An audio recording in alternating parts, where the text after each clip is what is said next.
podcast est une présentation du Syndicat des travailleuses et des travailleurs des Laurentides en santé et services sociaux CSN. Bienvenue à En deux grèves. Hey! Bonjour tout le monde, re-bienvenue à En deux grèves, votre podcast syndical du STT L3S CSN. 5e épisode. Oui, 5e. On est rendu là. Alors, vous êtes encore accompagné de votre co-animateur Marc-Antoine Fortier. Et Valérie. Wouh! Bienvenue tout le monde. On espère que vous allez bien, puis on est content que vous soyez présents avec nous et encore à l'écoute. Ça a été un gros mois. Oui. Ça a été un très gros mois. Même. Comment tu vas, toi, Val? Ben moi, ça va super bien parce qu'il y a une game à soir en plus des Canadiens. À soir, on a une game, puis j'ai mon chandail porte-bonheur, on va gagner. Fait que ça va bien certain. Je fais le pour niaiser, là, en plus. Je suis là-dedans, là. Tu fais le pour niaiser, oui. Mais c'est bien beau, là. Moi, je suis de bonne humeur demain. Mais toi, Marc-Antoine, ça fait un bout, là. Ouais, oui, ça fait un petit bout. Je suis content de vous parler. Moi, ça va super bien. Pour de vrai, j'ai hâte à la game à soir. Ça va être une belle soirée. Ça a été un gros mois syndical avec des grosses manifestations, mais on a réussi à passer au travers, puis on va recommencer à en faire parce que le message a bien passé, puis ça va recommencer. Yes! Mais, sans plus attendre, aujourd'hui, là, on a quelqu'un, encore une fois, de bien spécial à vous présenter. On est accompagné de Madame Karine Lehoux! Bonjour Karine, comment tu vas? Salut la gang, ça va super bien, puis je voulais vous remercier de l'invitation. Je me sens vraiment privilégiée d'être là ici avec vous aujourd'hui. Yes! Nous autres, ça nous fait super plaisir que tu as accepté l'invitation. Puis, d'entrée de jeu, Karine, note-moi ton rôle dans le syndicat. Décris-nous un petit peu ça, parce que nos auditeurs sont peut-être pas au courant. Ils sont probablement pas. Non, c'est ça, mais, décris-nous ça. Dans le fond, moi, je suis agente de grief au niveau de l'équipe centre du STT LL3S CSN. Donc, mon rôle est grandement associé à tout ce qui reflète dans les conventions collectives, accompagner les gens lors des rencontres avec l'employeur et toute autre tâche connexe. Donc, ça peut être de la grève, de la mobilisation ou tout ça. C'est assez rempli comme mandat. Puis toi, t'es dans quelle équipe? Je suis à l'équipe centre. OK. Puis centre, c'est quoi? Ou juste, ça recouvre quoi? De Saint-Jérôme jusqu'à Sainte-Adèle. Ah, parfait. Ça, on aime ça. J'aime ça le rappeler parce que c'est facile de dire il y a un agent de grief, mais tu sais, ça couvre jusqu'à où? Même si on en a déjà parlé. C'est sûr qu'on a été obligé de compartimenter. Hey, il est pas facile celui-là, hein? Vas-y, c'est un autre mot difficile aujourd'hui. On a été obligé de séparer. de séparer les territoires parce que sinon, c'est bien trop gros. Mais non, c'est super intéressant. Des agents de grief, il y en a combien dans ton équipe? On est 3. On est 3, c'est pas mal, je pense, le même principe dans toutes les équipes. Exactement. Ben, tant mieux, tant mieux. Puis, admettons, en ce moment, là, toi, dans ton rôle d'agent de grief, c'est quoi, admettons, que ton day-to-day, ou ceux qui parlent pas anglais, ton quotidien comme agent de grief? Tu peux nous décrire un petit peu, genre, c'est sur quoi que tu travailles le plus, c'est quoi que tu vois un petit peu plus comme situation que la convention collective n'est pas respectée ou quelque chose de même? Vas-y.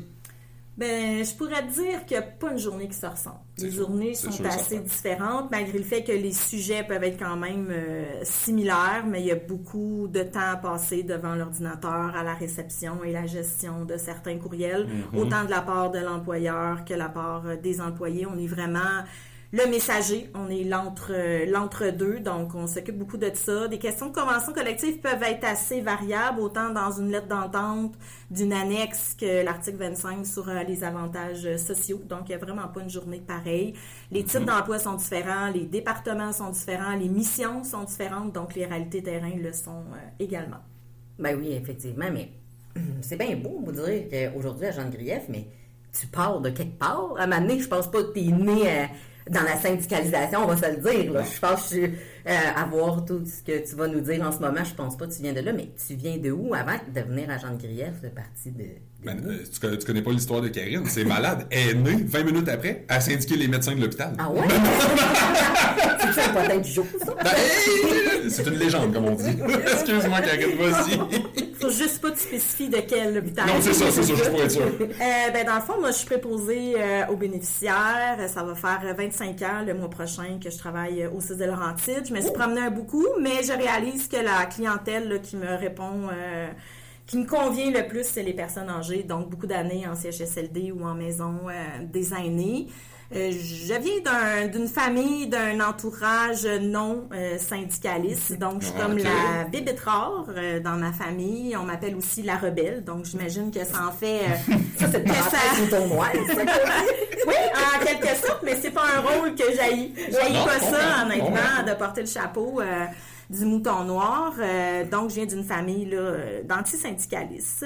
Et je suis arrivée une journée dans un ancien CHSLD qui s'appelle Youville, qui était situé à Saint-Jérôme. Ouais. Et la personne de l'époque qui était, lui, le représentant syndical de cet établissement-là, qui s'appelle Normand Ladouceur. On le salue. Salut! Il est venu me voir, il m'a fait signer ma carte de membre et il m'a regardé droit dans les yeux puis il m'a dit « Toi, un jour, tu vas faire partie de l'équipe syndicale. » Puis là, je me suis dit, je sais pas ce que tu vois en moi parce que je suis pas au courant que je peux avoir ce talent-là ou ces capacités-là. 10 ans plus tard, il m'a dit, viens passer une journée avec moi au bureau syndical puis tu m'en reparleras après. Ça fait 15 ans de ça puis je suis encore au niveau du syndicat. Donc... C'est vraiment intéressant, mais tout le monde, on a un parcours comme un peu comme, pas similaire, mais comme différent de même, qu'il y a tout le temps une problématique, puis à un moment donné, il faut bien que quelqu'un s'en occupe, ou bien quelqu'un qui nous a recrutés comme ça. C'est vraiment intéressant. Je veux juste revenir sur, peut-être que vous avez entendu qu'il y avait un code blanc en ce moment qui se produisait dans l'établissement où on est, mais... c'est ça un peu le milieu hospitalier. Hein? On sait jamais quand est-ce que quelque chose va se produire. Fait que on s'excuse du bruit, mais on sait jamais quand ça va se produire. C'est la réalité, là. Live, là. Ah, non, on est live. Mais moi, une question que je veux te demander, Karine, c'est au niveau de ton travail sur les agents de grief. Tu trouverais que ce serait quoi, en ce moment, la problématique numéro 1 que vous avez, vous, les agents de grief, pour régler justement des griefs avec l'employeur? Parce qu'on le sait que des fois, l'employeur... pas tout le temps l'entité qui aime le plus discuter. On va le dire comme ça. Ce que je pourrais te dire là-dessus, c'est qu'assurément, des griefs, on n'en fait peut-être pas de façon quotidienne, mais de façon hebdomadaire. C'est sûr qu'il y a des griefs qui sont déposés sur tout sujet différent. Ça s'accumule, soit de façon numérisée ou dans les classeurs. Puis à un moment donné, il faut quand même prendre le temps d'en discuter avec l'employeur. Il y a eu déjà des blitz là, qui se sont faits par le passé, des règlements de grief. Il y a des CRG qui sont des comités là, de règlement de grief qui sont faits là, de façon aléatoire avec les représentants de l'employeur pour tenter de régler les griefs. Nous, on en a beaucoup, mais ce qui veut dire que l'employeur en a aussi beaucoup de son côté. Donc, de part et d'autre, il faut s'asseoir ensemble pour en discuter. Il y a beaucoup de mouvements aussi du côté de l'employeur. Donc, des fois, tu commences un dossier avec quelqu'un, cette personne le quitte, tu dois refaire le même topo avec la nouvelle personne. Donc, ça peut assurément apporter là, des délais supplémentaires. Mais là, tu viens de me popper sur quelque chose, un blitz. Parce que moi, quand je suis arrivée dans le syndicat, je pense que vous étiez dans un fin de blitz. C'est quoi ça, un blitz? Mais dans le fond, ce que je pourrais dire sur un blitz, c'est un règlement global. Fait qu'on prend un ensemble de X nombre de griefs, on les divise par sujet ou par bloc, par thématique, si tu veux. Puis à ce moment-là, nous, on les étudie de notre côté. L'employeur fait le même travail de son côté. Il faut aller valider auprès des employés qui ont déposé ces griefs-là pour aller chercher des mandats. Après ça, on fait des représentations auprès de l'employeur, puis on tente de s'entendre pour le meilleur des deux parties. C'est de la job, là, on va se le dire quand même. C'est de la job parce que on n'a pas juste 10 griefs là, avec tous les membres qu'on a, quand même 8500 membres, là, ce n'est pas rien. Fait qu'on sait qu'il y en a plus que 10 des griefs actifs. Fait que souhaitons qu'on aille un blitz prochainement qui pourrait arriver. On ne sait jamais. Mais on le souhaite parce que pour négocier, ça prend 2 personnes autour de la table. Puis généralement, c'est pas de notre côté qui est vide, je vous dirais. Donc c'est sûr que ça apporte beaucoup de frustration.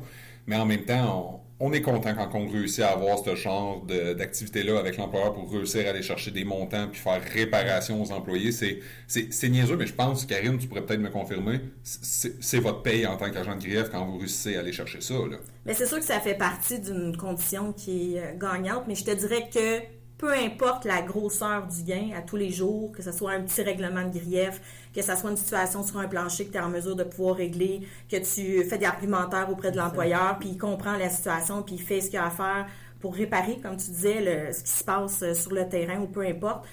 Moi, je te dirais que peu importe le gain, pour moi, c'est satisfaisant. Je suis à la même place que toi, Karine, puis je trouve ça tellement intéressant parce que moi, dans mon quotidien, mettons, en prévention, il y a des fois, ça peut être 2-3 jours qu'on n'entend pas parler de l'employeur puis qu'on n'arrive pas à rien régler, mais que finalement, à un moment donné, ils t'écrivent et ils disent « Écoute, t'as raison, on va aller chercher l'équipement, on va aller chercher ça. » Ça, pour moi, là, que ce soit un mini-gain ou un gros gain, je me lève de ma chaise puis yes! Je suis tout le temps content parce qu'on vient d'aller réussir à chercher quelque chose pour les membres, Puis en plus, qui va peut-être soit apporter de la santé et sécurité, soit un nouveau règlement ou bien une nouvelle façon de gérer le temps supplémentaire, des choses comme ça. Puis faut pas oublier, gang, qu'en arrière de chaque représentant syndical, ben, il y a un humain.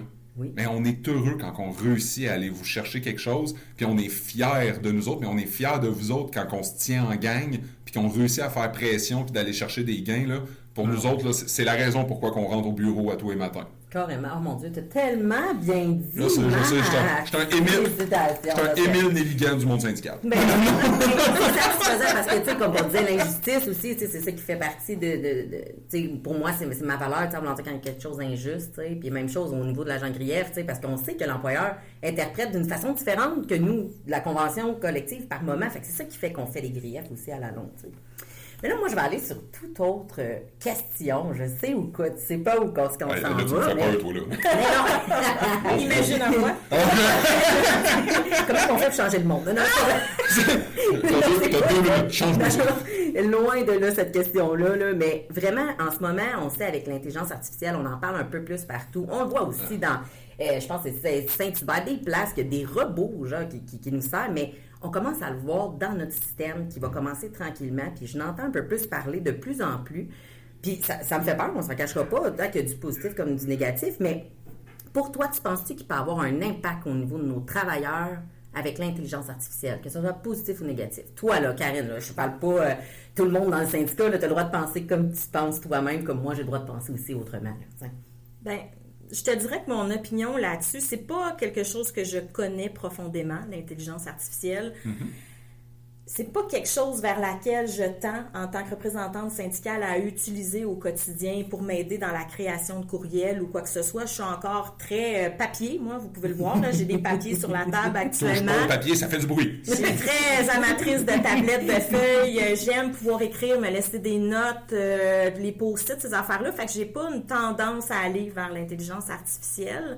Je sais pas, je pourrais comparer ça un peu aux réseaux sociaux. Je trouve que les réseaux sociaux, pour certaines choses, ça peut être positif, puis pour d'autres choses, ça peut être totalement négatif. Est-ce que c'est une bébite qu'on comprend bien encore? Je suis pas tant sûre. Non. Assurément que la génération de nos parents sont dans le néant totalement en parlant d'intelligence artificielle. Peut-être plus la génération de mes enfants qui sont dans la vingtaine, qui vont apprendre beaucoup plus à travailler avec ça. Sûrement qu'il y aura des impacts. À quel niveau? Je ne suis pas en mesure de te le dire aujourd'hui. Peut-être plus au niveau de la catégorie 3. Ce sont les gens là, qui sont avec les ordinateurs, les imprimantes, tout ça.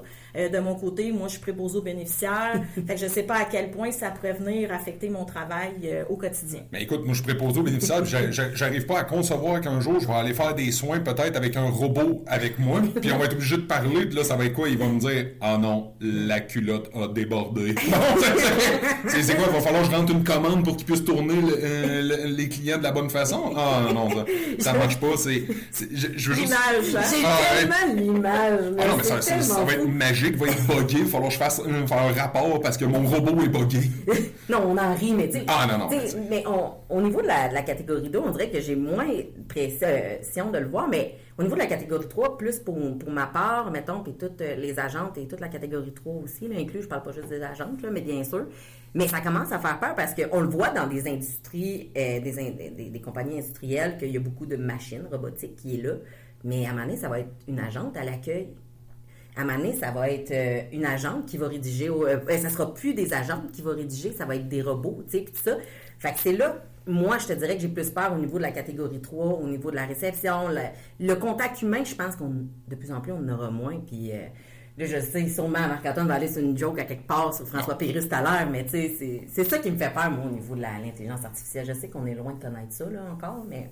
Mais tu sais, je peux comprendre ton incertitude par rapport, ou ton anxiété par rapport à ça. On le voit, comme tu dis, beaucoup de compagnies, il y a moins en moins d'humains, sont remplacés par de la robotique, par de l'informatique. Puis je pense que c'est quelque chose qui manquerait quand les gens arrivent en milieu hospitalier ou dans d'autres missions, d'avoir un robot ou une intelligence artificielle qui est là pour t'accueillir puis faire ton suivi ou quoi que ce soit. Je pense que quand ça file pas, peu importe que ça soit physiquement ou mentalement, tu as besoin d'un contact personnel, tu as besoin d'un contact humain, d'une paire de yeux, là, que tu sens qu'il y a de l'empathie au travers de ça. Fait que je pense que oui, ça peut nous amener une certaine incertitude, mais au pire, on le traitera quand ça arrivera, puis on sera là pour défendre si besoin est. Puis si jamais vous voulez voir exactement de quoi qu'on parlait, parce qu'on en a braillé de rire dans le bureau les trois ensemble, mais allez écouter sur YouTube le sketch de François Pérusse, Clinique médicale, où est-ce que c'est un ordinateur avec une intelligence artificielle qui essaye de nous soigner.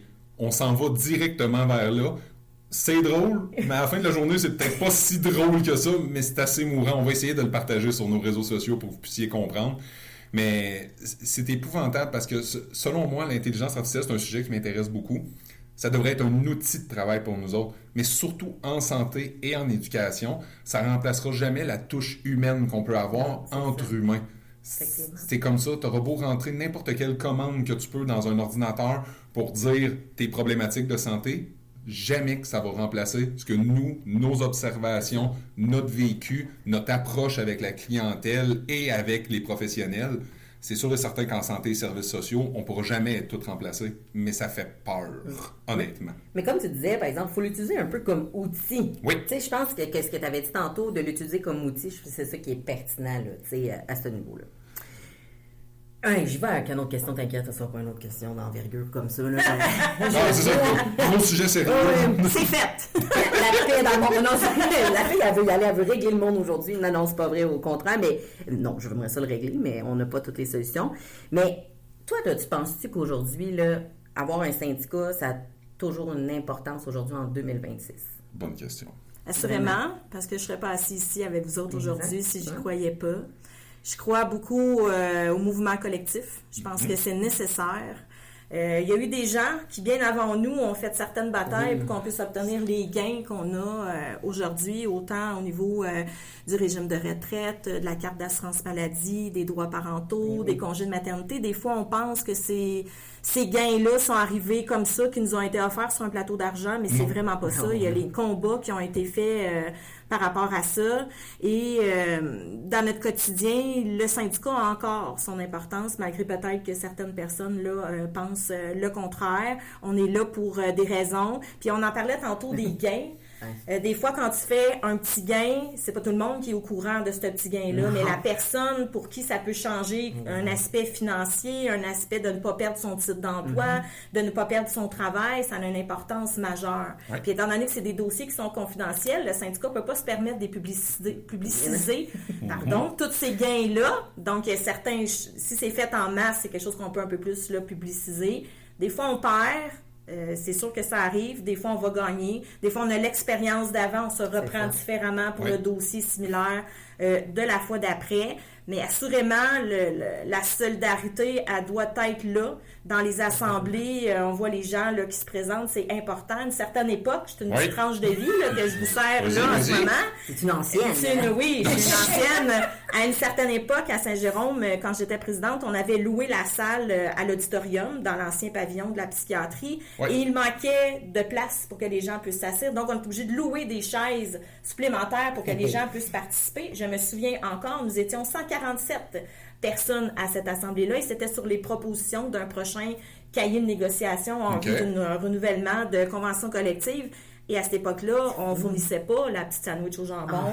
Il n'y avait pas de tirage, il n'y avait rien. Les gens venaient vraiment pour eux. C'était un rassemblement. C'était un plaisir pour les gens de se revoir parce qu'on était tous dans des bâtisses distinctes, différentes. Donc, c'était comme le rassemblement. Les gens participaient. Puis, les gens étaient tellement souvent là qu'on venait à apprendre leur nom puis leur prénom au complet. Fait qu'on était capable. Ça créait un lien aussi avec ces gens-là qui avaient une certaine fierté de venir d'un petit établissement puis qui arrivent dans une assemblée majeure à l'hôpital de Saint-Jérôme puis qui disent oui. Puis je nomme son nom, la personne a fait « Ah, elle se souvient de moi, elle me reconnaît. » Puis ça, c'est important pour moi quand j'étais présidente. Bien, je comprends ça à 100%, puis mon Dieu que je le respecte, parce que, comme dirait notre président, d'avoir à louer des chaises parce qu'on n'a pas assez de place dans la salle, là, c'est un beau problème. C'est un beau problème, puis j'aimerais ça qu'on soit encore là-dedans. Vraiment. Parce que des fois, c'est dur, justement, de voir l'impact qu'un syndicat peut avoir. Évidemment, on a eu des discussions avant de faire ce podcast-là. Puis une des choses qui est ressortie, puis qu'on est quand même assez d'accord, c'est que c'est dur, des fois, de voir l'impact. On va dire que quelqu'un à la cuisine, comme que tu avais parlé avec nous autres, Karine, quelqu'un à la cuisine a une problématique, ou la cuisine a une problématique. Bien, avant, c'était la problématique des gens à la cuisine va peut-être m'affecter, moi, en tant que préposé aux bénéficiaires qui travaillent au 4e étage. Mais l'idée en arrière de ça, c'est que maintenant, c'est difficile d'aller chercher le sentiment d'appartenance de tout le monde ensemble, parce que le problème des personnes aux cuisines, à un moment donné, ils vont peut-être avoir de la misère à faire leur travail, la qualité de la nourriture va peut-être descendre, puis c'est la clientèle qui va en souffrir, puis la clientèle après ça, ça va être plus difficile de faire des soins auprès d'eux autres. Faut rassembler. Faut que le monde revienne à c'est quoi à la base, se rassembler, parler, communiquer ensemble, tu sais. C'est comme une relation de couple, parce que veux pas, on passe autant de vie d'heures au travail que dans notre vie quotidienne, là. Fait que vraiment, c'est ça qui est important. Rassembler les gens dans les assemblées. Pour closer ça, ma chère, une bonne anecdote, on aime ça, là. Sors-nous une petite anecdote, là. Tu sais, que tu sois drôle ou pas gros, on aime ça. Dans le fond, ça va être assez court. Je me souviens, c'était dans un ancien... Là, c'est aussi une assemblée ou un congrès du Conseil central des Laurentides. À l'époque, c'était Louise Jeté qui était présidente. Oui. Donc, on parle d'une certaine proposition. Je me dirige au micro en avant pour apporter un amendement à cette proposition-là. On me donne le droit de parole. Et là, dans la phrase, il y avait un « ou ». Et moi, j'ai demandé à ce que le « ou » soit retiré pour mettre un « et » pour que les deux situations se rejoignent. Les gens dans la salle ont parti à rire. Sur le coup, j'ai pas trop compris. Jusqu'à temps que je réalise que j'ai demandé à retirer le « ou » qui est mon nom de famille. C'est juste... J'avais trouvé ça drôle. Ils t'ont dit, OK, c'est beau, c'est retiré, tu peux aller à ton... Tu peux aller faire le « ou ». Ouais, ça va dehors, le « ou », tu peux te retirer. Peut-être que des fois, les auditeurs, vous vous en rendrez peut-être pas compte, mais dans des grosses assemblées comme ça, que ce soit le Conseil central, que ce soit la Fédération, que ce soit la CSN, des fois, tu peux être devant 40 ou 800 personnes. Ouais, c'est ça. Donc, quand tu fais une petite affaire de même, des fois, ça peut faire rire puis faire chier une salle assez rapidement. Mais c'est maintenant l'heure, faut terminer ça, ça va vite. J'ai plein de choses que je voudrais poser, mais merci Karine d'être venue. Un gros merci, c'est toujours le fun de recevoir du monde. Merci. Merci Geneviève aussi, merci Marc-Antoine. Toujours un plaisir. Vraiment, fait que sur ce... On vous souhaite un bon mois, encore une fois. On se retrouve prochainement pour l'épisode numéro 6 de Entre deux grèves. Et Karine, on te dit encore un grand merci d'avoir été présent avec nous et de nous parler. Fait tout le monde, un gros solidarité! Si vous avez aimé ce podcast, abonnez-vous, cliquez j'aime, commentez et partagez. C'est tous des petits gestes qui vont faire toute la différence pour nous. En attendant, on se donne rendez-vous au prochain épisode. Merci, bye bye!